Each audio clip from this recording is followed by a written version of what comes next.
Chapter 1. The War Begins.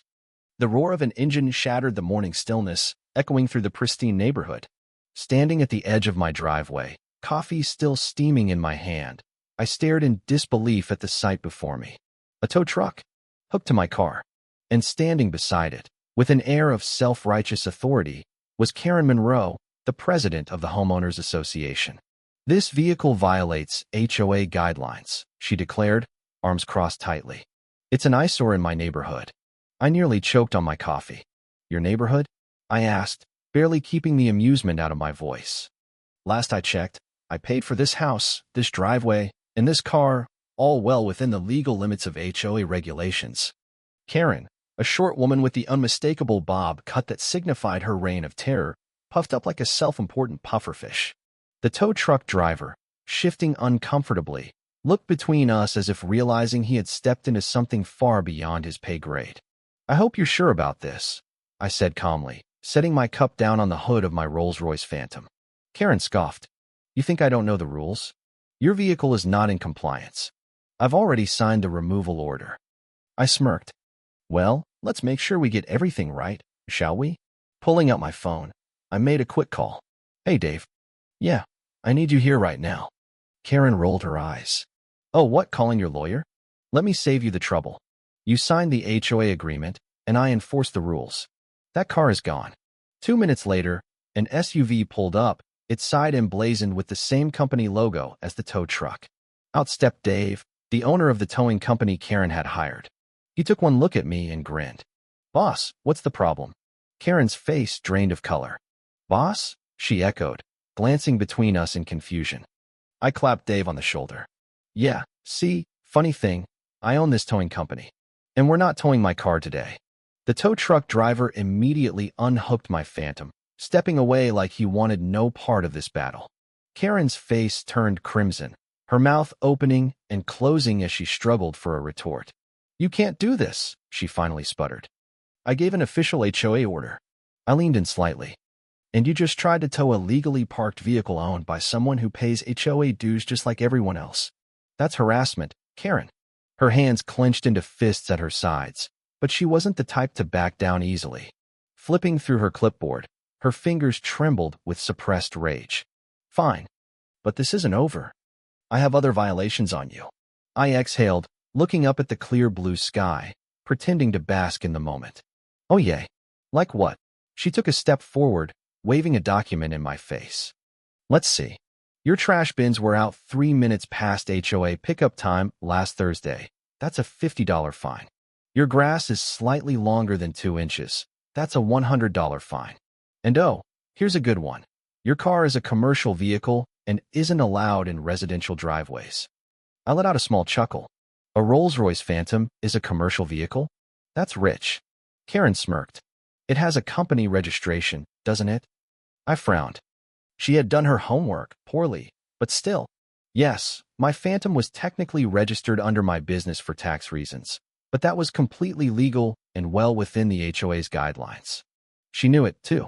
I took a slow step forward, lowering my voice just enough to make her flinch. "Karen, do you even know how badly you're about to lose?" Her arms crossed tighter. "We'll see about that." And just like that, the war had begun. Chapter 2. The Retaliation. The next morning, my mailbox was stuffed with HOA violation letters. I pulled them out one by one, shaking my head at the absurdity. Illegal vehicle in driveway, $500 fine. Trash bins not secured properly, $75 fine. A driveway needs power washing, a $150 fine. Karen was waging war. That afternoon, a knock at my door pulled me from my thoughts. My neighbor, Jim, a retired veteran who had lived here long before Karen, stood outside, shaking his head. "She's done this to everyone who doesn't kiss her boots," he muttered. "I had to pay a fine last year because my grandkid's basketball hoop was too visible from the street." I leaned against the doorframe, exhaling slowly. "She's messing with the wrong guy." Jim grinned. "Oh, I know. That's why I came over. Need any dirt on her?" I raised an eyebrow. "Go on." Jim handed me a folder, thick with documents. "Been documenting her scams for months." I flipped through the pages, my smirk growing with each discovery. Karen had been misusing HOA funds. landscaping projects that never happened, mysterious charges for maintenance that no one authorized, and best of all, she had used HOA money to remodel her own kitchen. I shut the folder, my mind already formulating the perfect counterattack. "Jim," I said, "I think I'm about to make your day." Jim chuckled.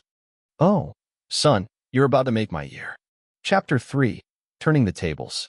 Armed with Jim's folder of incriminating evidence, I knew it was time to strike back. Karen had declared war, but she underestimated just how prepared I was for a battle. That evening, I crafted an email address to every single homeowner in the neighborhood, attaching a selection of the most damning documents Jim had provided. Subject: HOA mismanagement. What you need to know. Neighbors, I am reaching out to inform you of troubling discoveries regarding the financial decisions made by our HOA president, Karen Monroe. Based on documented evidence, it appears HOA funds have been misused for personal home improvements and other unauthorized expenses. Please review the attached documents and let me know if you've been unfairly fined or targeted by the HOA. It's time we take a stand. Best, Alex Carter. I hit send and leaned back in my chair, waiting for the inevitable fallout. Chapter 4. The Neighborhood Uprising. By morning, my inbox was flooded with responses. Homeowners were furious. The realization that their HOA fees had been paying for Karen's personal kitchen remodel and landscaping upgrades sent shockwaves through the community. At 10 a.m. sharp, Jim knocked on my door again, grinning ear to ear. "You've really done it now, son. People are ready to riot." We didn't have to wait long for Karen's response. That afternoon, she showed up at my house, clipboard in hand, face red with rage. "You think you can turn this neighborhood against me?" she spat. I crossed my arms, unfazed. "Karen, I didn't turn them against you. You did that all by yourself." Her hands clenched the clipboard so hard I thought it might snap in half. "This is slander. I have always acted in the best interest of this community." I pulled out my phone and scrolled to one of the emails I had received that morning. "Really? Because according to this homeowner, you fined them $200 for having a garden gnome, but somehow justified spending HOA money on a new granite countertop for your kitchen." Karen opened her mouth, then snapped it shut. She knew she was cornered. I leaned in slightly. "This isn't over, Karen. It's just getting started." And with that, the cracks in her control over the HOA began to deepen. Chapter 5. The Vote of No Confidence. The next few days were nothing short of chaos. Homeowners held impromptu meetings in driveways, on sidewalks, and in backyards, their voices rising in frustration and anger. The whispers of rebellion turned into full-fledged shouts. Jim and I watched as the neighborhood slowly united against Karen. Then, the ultimate move was made. A petition surfaced, one calling for an immediate HOA board meeting to address Karen's misconduct. Within hours, it had enough signatures to force an emergency session. Karen must have sensed the shift because she began making rounds, knocking on doors, trying to save face. I caught sight of her pacing nervously on the sidewalk, her expression unreadable. But it was too late. The emergency HOA meeting was scheduled for Saturday afternoon at the community center. The air was electric with tension as dozens of homeowners crowded into the small space, many holding printouts of the email I had sent, others gripping copies of their HOA violation fines. Karen took the front of the room, her clipboard still in hand, her signature smugness noticeably absent. She knew she was walking into a lion's den. "Before we begin," she started, her voice strained but controlled, "I'd just like to remind everyone that governing a community is not an easy task, and every decision I have made has been with the best intentions." Jim scoffed loudly from the back. "Best intentions?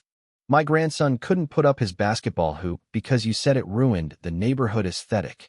But you used our HOA fees to redo your backyard." A chorus of agreement followed.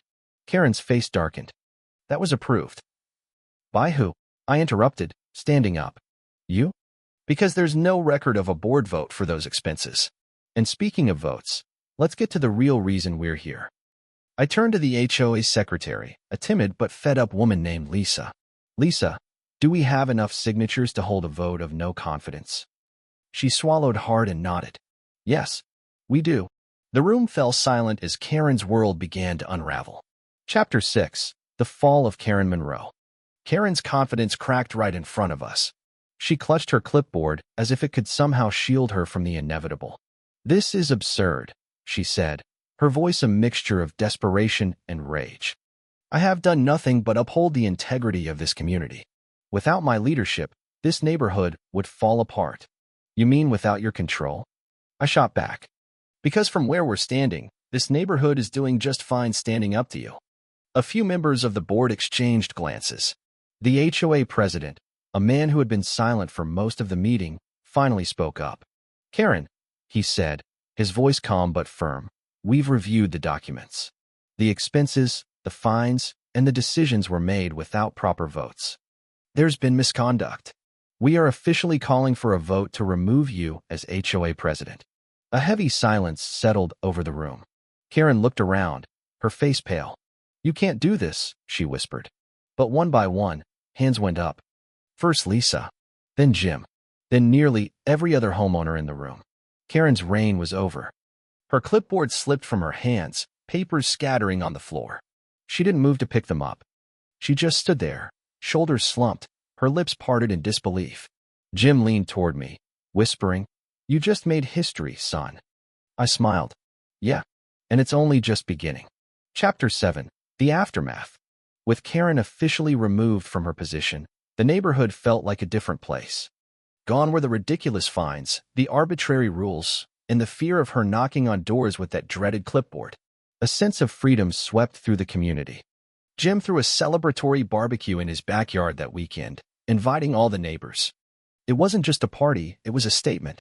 We had taken back control of our own homes. To the end of tyranny, Jim toasted, raising his beer. Laughter and cheers erupted from the crowd. I took a sip of my drink, watching as neighbors chatted and kids played without the looming fear of some HOA violation. It felt good. It felt right. Chapter 8. Karen's fate. As for Karen, she disappeared from the public eye for a while. Rumors swirled that she was fighting legal troubles, dealing with the fallout of mismanaged HOA funds. Some said she had moved away, too embarrassed to face the community she had once ruled over. Then, a few weeks later, something unexpected happened. I walked into my office one morning, flipping through job applications for a new administrative assistant. A familiar name made me freeze. Karen Monroe. I stared at the resume in disbelief. Apparently, she was desperate enough to apply for a job at my company. Smirking, I leaned back in my chair and made a call to HR. Go ahead and schedule an interview for her. I'd like to see her in person. Chapter 9. The Final Irony. The day of the interview arrived. Karen walked in wearing a professional suit, but her usual confidence was nowhere to be found. When she saw me sitting behind the desk, her face turned pale. Alex, she whispered, eyes widening. I leaned forward with a smirk. Karen, what a surprise. Please, have a seat. She swallowed hard and did as she was told. For the first time, she wasn't the one in control. So, I began, flipping through her resume. Why do you want to work here? Karen hesitated. She knew this was humiliating, but she also knew she needed this job. I just want a fresh start. I closed the folder and met her gaze. A fresh start? Huh? Well, Karen, let's see if you follow company rules better than HOA ones. She nodded stiffly, knowing she didn't have a choice. And just like that, the former HOA queen found herself answering to the very man she had once tried to destroy. Epilogue. A community reborn. Months passed, and the neighborhood transformed. Without Karen's dictatorship, the HOA was restructured to actually serve the community rather than control it. Homeowners worked together, making decisions as a group rather than being subjected to the whims of one power-hungry individual. As for Karen, well, she lasted about 2 weeks at my company before quitting. Apparently, she couldn't handle following rules she didn't create. Jim and I stood on my front lawn one evening, watching as neighbors laughed and enjoyed their newfound freedom. We really did it, Jim mused. I nodded. Yeah, and it feels damn good. And with that, the reign of the HOA queen was officially over, forever.